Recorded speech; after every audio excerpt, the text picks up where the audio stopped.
أعوذ بالله من الشيطان الرجيم. بسم الله الرحمن الرحيم. يا أيها الذين آمنوا لا تسألوا عن أشياء إن تبد لكم تسؤكم وإن تسألوا عنها حين ينزل القرآن تبد لكم عفى الله عنها والله غفور حليم.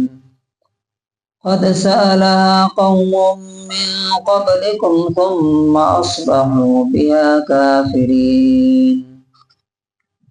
سورہ مائدہ سورہ نمبر 5 آیت نمبر 101 اور 102. ان دو آیتوں میں اللہ تعالیٰ نے ایک چیز سے منع فرمایا. وہ چیز کیا ہے؟ یا ایھا الذین آمنوا، اے ایمان والو، لا تسألو، مت پوچھو، عن اشیاء، ایسی چیزوں کے بارے میں، ان تبد لکم، اگر وہ چیزیں تم کو بتا دی جائیں تو تسؤکم، وہ تم کو بری لگے. وَإِن تسألوا، اور اگر تم ان کے بارے میں پوچھو گے، انہا، حین ينزل القرآن، اس وقت جب کہ قرآن اتر رہا، یعنی ایسے وقت میں تم ان سے پوچھ رہے ہو جب کہ قرآن اتر رہا ہے، تبد لکم، وہ تم کو بتا دی جائیں. عفا اللہ عنہا، اللہ نے ان کو جن کو معاف کر دیا، یعنی ان کے بارے میں اللہ تبارک و تعالیٰ نے چھیڑا نہیں، ان کو ڈسکس نہیں کیا اللہ تعالیٰ نے ان چیزوں کو، تم ان کے بارے میں پوچھ رہے. واللہ غفور حلیم، اور اللہ تعالیٰ بڑا معاف کرنے والا اور بڑا برداشت کرنے والا ہے.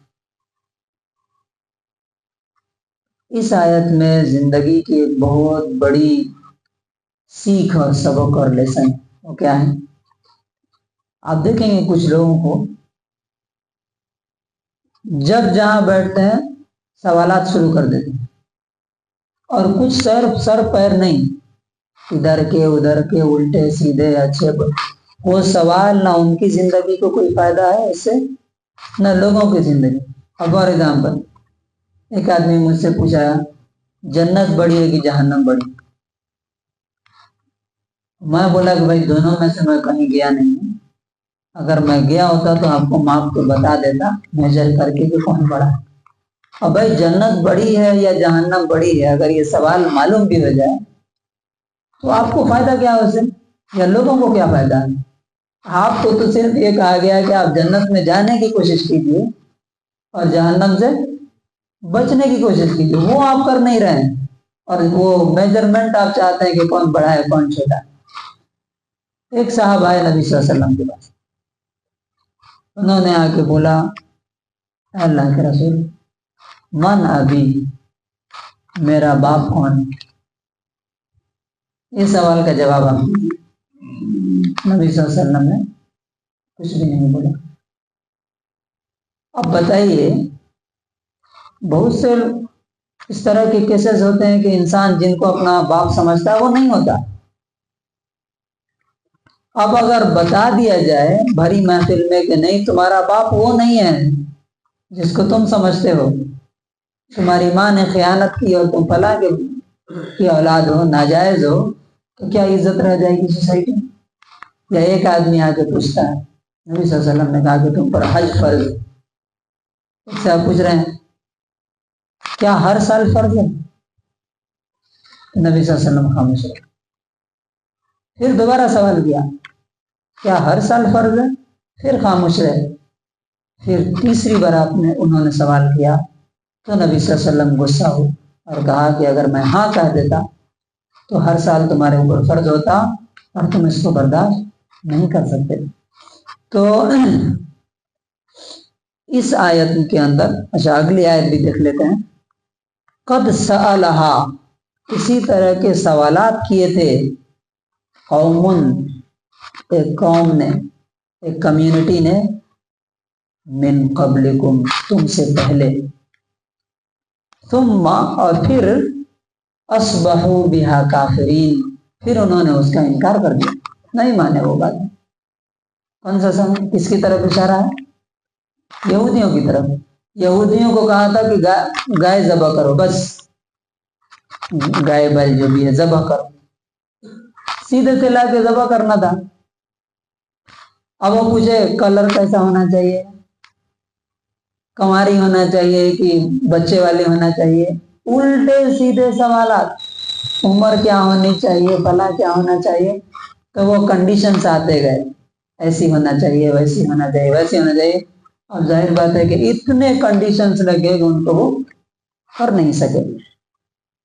تو اس کا انگلش ٹرانسلیشن دیکھیں گے،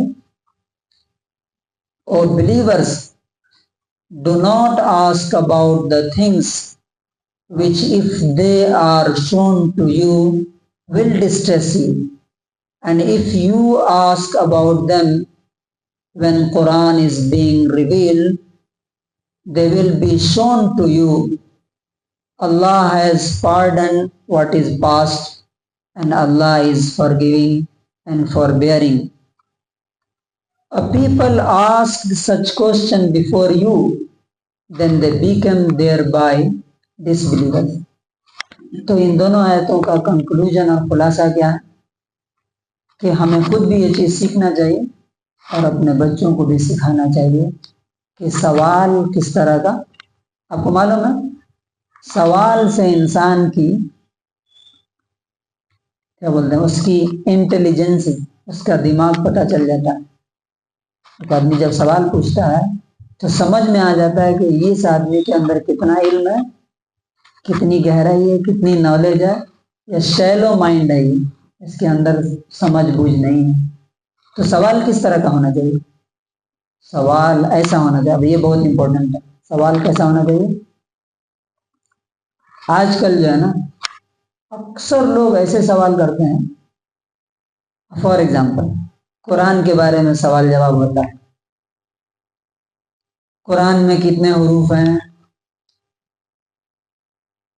قرآن میں کتنے زبر دے رہے ہیں، کتنی لائن ہے۔ کیا اس طرح کے سوالات نبی صلی اللہ علیہ وسلم نے سکھائے تھے؟ صحابہ کرام آ کے پوچھتے تھے نبی صلی اللہ علیہ وسلم سے، اے اللہ کے رسول، اللہ کو کیسا آدمی پسند ہے وہ مجھے بتائیے، اللہ کس طرح کی پرسنالٹی چاہتا ہے، جنت مجھے کیسے ملے گی۔ حضرت معاذ بن جبل رضی اللہ عنہ کہتے، وہ آگے سوال کرتے ہیں، اللہ کے رسول مجھے ایک ایسا کام بتا دیجئے کہ مجھے جنت میں داخل کر دے، مجھے جہنم سے کیا کر دے، بچا دے۔ اس طرح کے سوالات وہ لوگ کرتے تھے، اور آج کل سوالات اس طرح کے ہیں۔ تو کنڈیشن کیا ہے سوال کا؟ ایسا سوال ہونا چاہیے، بہت دھیان سے یہ چیز یاد رکھنا چاہیے، ایسا سوال ہونا چاہیے جس سے یا تو مجھے اس دنیا کا کوئی فائدہ ہو یا آخرت کا فائدہ ہو۔ ایسا سوال نہیں ہو۔ اب موسیٰ علیہ السلام کی ماں کا نام کیا تھا، یوسف علیہ السلام کی ماں کا نام، بھائی تمہیں ان کی ماں کا نام جاننے سے فائدہ کیا؟ اللہ تعالیٰ نے جب ڈسکس نہیں کیا، نہیں بتایا، تم کیوں پوچھ رہے ہو؟ اور جان لو گے تو کیا فائدہ ہو جائے؟ ایسے بھی لوگ سوالات کرتے ہیں۔ تو اللہ تعالیٰ سے دعا ہے کہ اللہ تبارک و تعالیٰ ہمیں فالتو چیزوں کے بارے میں کوشچن اور سوال کرنے سے بچائے، اور ہمیشہ ایسے سوالات کرنے کی توفیق دے جس سے ہمیں بھی اور انسانیت کو بھی یا تو دنیا میں نفع ہو یا آخرت کا نفع ہو۔